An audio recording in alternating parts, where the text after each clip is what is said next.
कुटी की कुटिया में बैठे ही बैठे पलके उठा के निहारा करूं।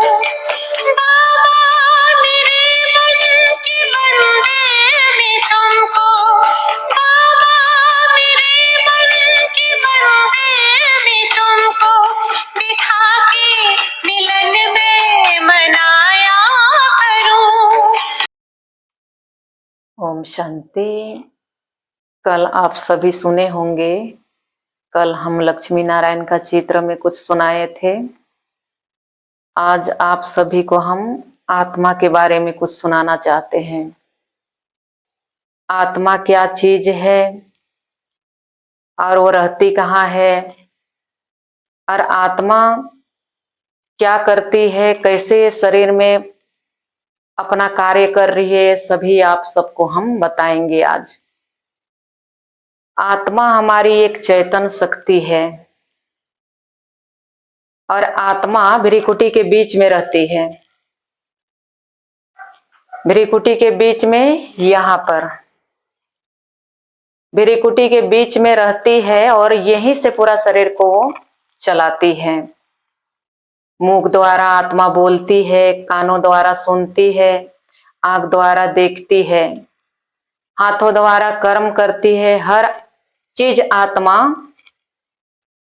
हर कर्मों इंद्रियों के द्वारा कार्य करती है। तो आत्मा देखने में नहीं आती है, अति सूक्ष्म है।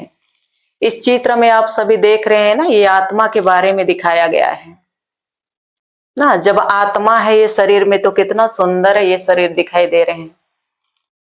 और यही शरीर जब उस तरफ है जो चित्र दिख रहा है, उस शरीर में जब आत्मा नहीं है तो वो एक हड्डी मांस की पुतला बन जाता है।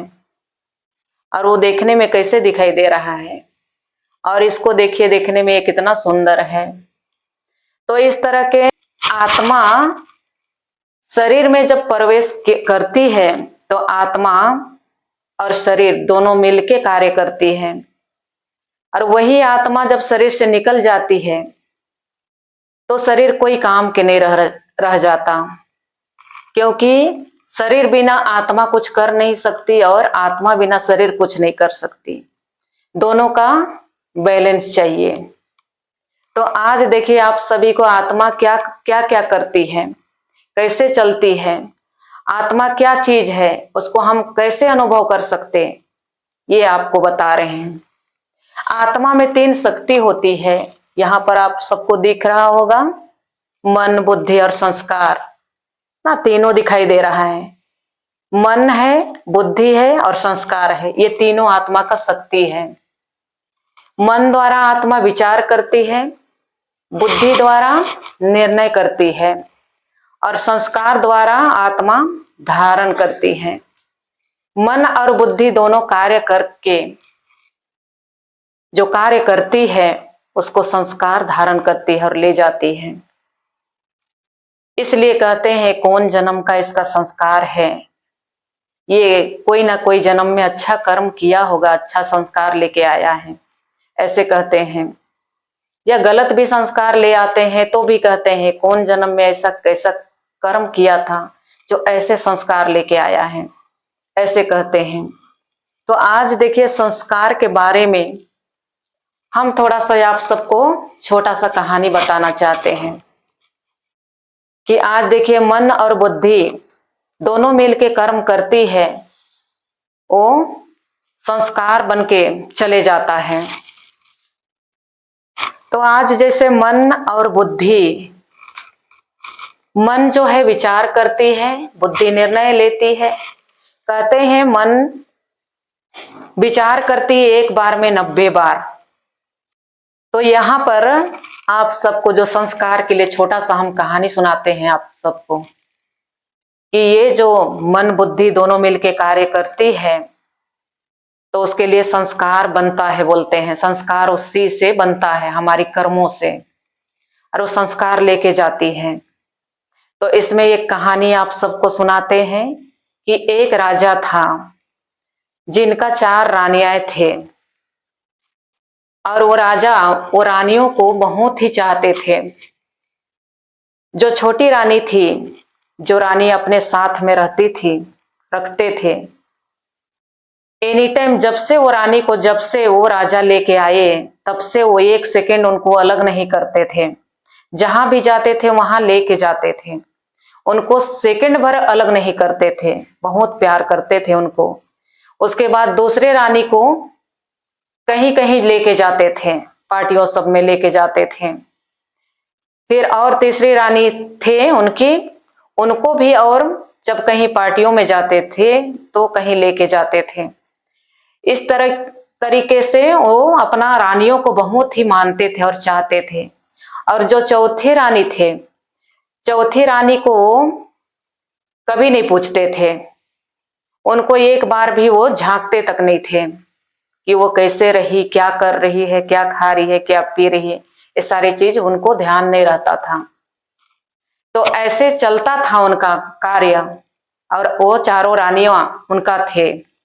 तो रानियां अंतिम घड़ी आया, तो अंतिम घड़ी आया उस समय, कहते हैं ना, जब हमारी अंत समय आता है तो हमें लेने के लिए यमदूत आते हैं। तो उनको भी राजा का जब अंतिम घड़ी पहुंच गया, उस समय यमदूत लेने आए उनको। तो लेने आए उस समय राजा का ख्याल में आया अंदर कि मेरा तो चार चार रानियां हैं, मैं एक रानी को तो जरूर, एक रानी को तो मैं जरूर लेके जाऊं। ऐसे कह के वो सोचते हैं और जाते हैं अपना रानियों के पास। कहते हैं, पहले रानियों को जाके अपना पहली जो जिसको जहां जाते थे वहां घुमाते थे, उनको बोलते हैं कि रानी, आज मेरे को जाना हो रहा है, मेरे को जाना है, मेरे को लेने आए हैं यमदूत, तो आप मेरे साथ चलेगी क्या? ऐसे कह के बोलते हैं। तो रानी कहती है, राजा मैं तो आपके साथ नहीं जा सकती। उसके बाद उनको बहुत खराब लगने लगता है, जिससे रानी को एनी टाइम छोड़ते नहीं थे, जहां जाते थे वहां लेके जाते थे। वही रानी उनको वैसे जवाब दिए। उसके बाद दूसरे रानी को गए, दूसरे रानी के पास जाते हैं, तो वो रानी को भी बोलते हैं कि रानी मेरे साथ चलेगी क्या? आप मेरे को लेने आए हैं ना, अब मेरा जाने का समय हो गया, तो आप मेरे साथ चलो, इतना दिन हम साथ रहें। तो वो रानी भी जवाब देती है कि राजा आप चले जाओगे तो मैं कोई दूसरे राजा के पास चले जाऊंगी, आप अकेले जाओ, मैं आपके साथ नहीं जा सकती। ऐसे कहते हैं। तो राजा को बहुत खराब लगता है। फिर वो भी नहीं सुनती है, तो और तीसरे रानी के पास चले जाते हैं। तो वो रानी के पास जाते हैं तो वो रानी भी वही जवाब देती है, राजा जाने को तो मैं आपके साथ जरूर जाऊंगी, लेकिन मैं आधा दूर जाऊंगी, अर्थात मैं शमशान घाट तक जाऊंगी, आगे आप जाना, ये कहते हैं। उसके बाद राजा को बहुत खराब लगने लगता है। उसके बाद वो लास्ट में सोचते हैं कि अब बड़ी रानी के पास मैं जाऊं, चौथी रानी के पास।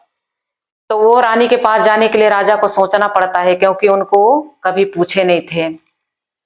तो लास्ट में उनको जाना होता है, जाते हैं, दरवाजा पर खड़े रहते हैं। तो रानी अंदर से, उनको बोलने के लिए हिम्मत नहीं होता है कि रानी बाहर आओ या क्या कर रहे हो, बोल के बोल नहीं पाते हैं। तो रानी को पता चलता है कोई दरवाजा में खड़े हैं, तो बाहर आती है और देखती है तो राजा खड़े रहते हैं। तो रानी पूछती है, राजा क्या बात? तो राजा को पूछते हैं कि राजा, राजा कभी नहीं आते हैं उनके पास। अचानक से उनके दरवाजे में राजा को देखते हैं तो रानी को लगता है कि किस लिए आए हैं, क्या बात है। फिर पूछने लगते हैं कि राजा क्या बात है जो आप आए हैं यहाँ। तो वो बोलते हैं राजा कि मेरे को अभी जाना हो रहा है, मेरा समय पूरा हो गया है, इसलिए मैं आया हूँ, आप मेरे साथ चलेगी क्या? यमदूत मेरे को लेने आए हैं, तो आप जाएंगे क्या, ये बोल के मैं आया हूँ, ये बोलते हैं राजा। तो बड़ी रानी तैयार हो जाती है कि बिल्कुल चलूंगी राजा आपके साथ में, आप चिंता मत करो, मैं आपके साथ जाऊंगी। ऐसे कह के राजा को बोलती है तो राजा बहुत खुश होते हैं और रोते भी हैं कि मैं जिसको कभी नहीं पूछा वो रानी आज मेरे को साथ देने के लिए तैयार है, मेरे साथ चलने के लिए तैयार हो गई। जिनको मैं एनी टाइम साथ दिया, जहां गया वहां घुमाया, उन्होंने मेरे को धोखा दिया। ये कह के राजा को खराब लगता है। उसके बाद साथ में रानी चलने लगती है, चले जाती है। बाकी सब राजा को धोखा दे देते हैं। तो ये कौन से राजा और कौन से रानी का कहानी है? तो ये आज राजा हमारी आत्मा है और ये सभी रानियां हैं ना। पहला हमारा रानी कौन है? जिसको राजा एक सेकंड अपने से जुदा नहीं करते, अलग नहीं करते। वो पहला हमारा रानी राजा का शरीर है। आत्मा राजा है, आत्मा का रानी ये शरीर है। जिसको जब से आत्मा प्रवेश की है शरीर में तब से कभी अलग नहीं करती। जब अंतिम समय आता है तो शरीर से आत्मा जब निकलती है तब ये शरीर को छोड़ती है। बाकी जब से आत्मा प्रवेश करती है शरीर में, बचपन से लेके 9 महीना से जब से गर्भ में आती है, 9 महीना तक गर्भ में रहती है और जब बाहर भी पैदा होने के बाद भी सारा जीवन जहां तक रहता है शरीर में आत्मा, तब तक वो साथ में रहती है। और जब अंत में आत्मा इस शरीर से निकल के चले जाती है तो भी ये शरीर आत्मा के साथ नहीं जाती। ये पहला रानी है। और दूसरा रानी जो शमशान घाट तक जाने वाला, वो है हमारे सगी संबंधी जो हमें शमशान घाट तक छोड़ेंगे। जो हमारी माँ, पिता, मामा, चाचा, जो कुछ है हमारे भाई बहन, सगी संबंधी, कहीं पर भी हमारे संपर्क वाले हैं, हमें हर कोई जाएगा तो शमशान घाट तक छोड़ेगा। आगे अकेले आत्मा जाएगी। वो भी आत्मा तो शरीर से निकलती है और चली जाती है, लेकिन शरीर को भी छोड़ते हैं शमशान घाट तक। तो ये हमारी सगी संबंधी भी हमारी आत्मा के साथ नहीं जाती। तीसरी रानी है जो राजा, जब मैं कहीं वो राजा जो कभी कभी उनको कई पार्टी में जाते थे तो लेके जाते थे। जो रानी बोली कि आप चले जाओ राजा, आप चले जाओगे तो मैं कोई दूसरे राजा के पास चले जाऊंगी। तो ये रानी कौन थी? ये हमारी धन दौलत, पैसा कौड़ी जो हमारे साथ जाने वाला नहीं है। आज हमारे पास धन दौलत, गाड़ी बंगला सब कुछ भरपूर है, फिर भी वो क्या करेगी? जब हमारी आत्मा निकल के चले जाएगी तो कोई दूसरे खा जाएंगे। पैसा कौड़ी धन दौलत हमारे साथ नहीं जाने वाला है। तो ये सब धोखा देने वाले हैं। लेकिन ये जो चौथी रानी है जो हमें राजा को जो साथ देते हैं, राजा के साथ जो जाने के लिए तैयार होती है, जिसको राजा कभी नहीं पूछा, वो हमारी श्रेष्ठ कर्म है और वही श्रेष्ठ कर्म हमारी साथ जाने वाला है। बाकी सब पीछे छोड़ जाने वाला है। तो ये हमारी संस्कार है जो कुछ हम कर्म करते हैं, यहाँ अच्छा करें बुरा करें। जैसे हम कर्म करते हैं, बुरा कर्म करते हैं तो बुरा फल मिलता है, अच्छा कर्म करते हैं तो अच्छा फल मिलता है। तो ये हमारी संस्कार बन के जाता है और यही से श्रेष्ठ कर्म को ही हम आज कभी नहीं पूछते हैं, कभी देखते तक नहीं है, झांकते तक नहीं है कि मुझे कुछ अच्छा करना चाहिए। तो आज हमें परमात्मा ये श्रेष्ठ कर्म करना सिखला रहे हैं। तो ये आज श्रेष्ठ कर्म के बारे, ये संस्कार के बारे में हमें परमात्मा बताते हैं कि हमें अच्छा कर्म कर लेना चाहिए जो हमारे साथ में चलने वाला है। बाकी सारा दुनिया में सारा चीज छूटने वाले हैं।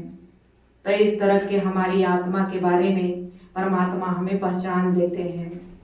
आत्मा चैतन्य है, वो अजर अमर अविनाशी है, वो मरते नहीं हैं। एक शरीर छोड़ दूसरा लेती है। और आत्मा देखने का चीज नहीं है, आत्मा अनुभव करने की चीज है। आत्मा में, आत्मा का स्वधर्म ही शांति है। आज दुनिया में शांति मांगते हैं ना, शांति कोई पैसा दे के खरीदने वाला चीज नहीं है जो मिल जाए पैसा दे के कहीं। शांति, आत्मा का स्वधर्म ही शांति है और वो आत्मा से हम, जब परमात्मा हमें ज्ञान देते हैं तो हमें कहते हैं कि तुम्हारा स्वधर्म ही शांति है आत्मा की, तो तुम इमर्ज करो, उसे प्रयोग करो ना, उसका अनुभव करो ना। कई ऐसे चीज है जो दिखता नहीं है, ऐसे हमारी आत्मा नहीं दिखता, लेकिन उसका शक्ति अनुभव होती है। जैसे हवा आता है, वो दिखता नहीं है, लेकिन हवा लगता है, वो अनुभव होता है। कहीं फूल खिला रहता है, खुशबू आती है, वो दिखता नहीं है, पर खुशबू आती है, अनुभव होता है। तो इस तरह के कई ऐसे चीज है जो देखने में नहीं आती, लेकिन अनुभव कर सकते हैं। तो इसी तरह आत्मा भी देखने में नहीं आती, उसको अनुभव से हम देखते हैं, अर्थात ज्ञान के नेत्र से हम उनको दिव्य दृष्टि द्वारा देखते हैं, या ज्ञान के नेत्र से हम जानते हैं उनको। तो इस तरह के आत्मा के बारे में हमें परमात्मा समझाते हैं। आत्मा शरीर में भ्रिकुटी के बीच में रहती है और पूरे शरीर को चलाती है, यही पर पूरे कर्मेंद्रियां हैं उनका। आंख है, मुख है, श्वास लेती है नाक से, कानों द्वारा सुनती है, आंख द्वारा देखती है, मुख द्वारा बोलती है, हाथों द्वारा कर्म करती है। सारी चीज आत्मा की यही है। सोचने समझने की शक्ति भी पूरे मस्तिष्क में ही है, तो यही से पूरा आत्मा पूरा शरीर को चलाती है। तो आत्मा की पहचान भी हमें नहीं था, आज हमें परमात्मा शिव बाबा हमें आत्मा का पहचान दिए, तब हमें आत्मा का पहचान मिला। और आत्मा जब एक शरीर से दूसरे लेती है, क्योंकि ये गाड़ी की तरह है, गाड़ी में जैसे ड्राइवर है तो गाड़ी चल सकता है, नहीं तो कितनों भी अच्छा गाड़ी रहे वो नहीं चल सकता, चाहे पेट्रोल भरा रहे, चाहे सुंदर गाड़ी, नया गाड़ी हो। इसी तरह हमारा शरीर कितनों भी सुंदर है, जवान है, बहुत सुंदर है, लेकिन जब तक ये चैतन्य रूपी ड्राइवर आत्मा नहीं रहेगा, तब तक ये शरीर गाड़ी नहीं चल सकता। इसी तरह के हमारी आत्मा बिना शरीर का नहीं चल सकता। आज आप सभी को आत्मा के बारे में हम सुनाए, तो आप सभी को अगर समझ में नहीं भी आया होगा, कोई प्रश्न भी होगा अंदर में, तो आप सभी कमेंट करें, तो हम आप सबको आगे और बताएंगे। जो कुछ प्रश्न का उत्तर आप लोगों को चाहिए रहेगा, तो हम कल परमात्मा के चित्र में आप सबको फिर से रिपीट करके सुनाएंगे। तो आप सबको ये आत्मा और परमात्मा सभी के बारे में आप सबको हम बता रहे हैं ना। ऐसे आत्मा के बारे में हम कभी सुने नहीं थे, अभी अभी हमें परमात्मा ने बताए हैं। तो ये जो सुन रहे हैं आप, ये बहुत बड़ी ज्ञान है। जिस ज्ञान को आप जीवन में लाएंगे तो बहुत बड़ी कल्याण है, क्योंकि हम खुद के ही बारे में नहीं जानते हैं। तो खुद का बारे में हम नहीं जानेंगे तो हम खुदा को कैसे जानेंगे ना। स्वयं का पहचान, अर्थात मैं कौन हूँ, और मैं एक चेतन शक्ति आत्मा हूँ। तो खुद के आत्मा के बारे में ही हमें पहचान नहीं मिलेगा, तो आत्मा का पिता परमात्मा कौन है, उनके बारे में हम कैसे पहचान पाएंगे। इसलिए आज हम खुद के बारे में परिचय किए ना, कि मैं कौन हूँ, एक आत्मा हूँ। और कल आपको बताएंगे हम आत्मा का पिता कौन है, और वो क्या क्या करते हैं, और हमें कैसे अपना बच्चा बनाते हैं। तो इसके बारे में आप सभी को कल बताएंगे हम, और इसके लिए आप बड़े अच्छे से कल आप सबको सुनाएंगे, तो अच्छे से आप लोग समझें और सुने। अच्छा, ओम शांति।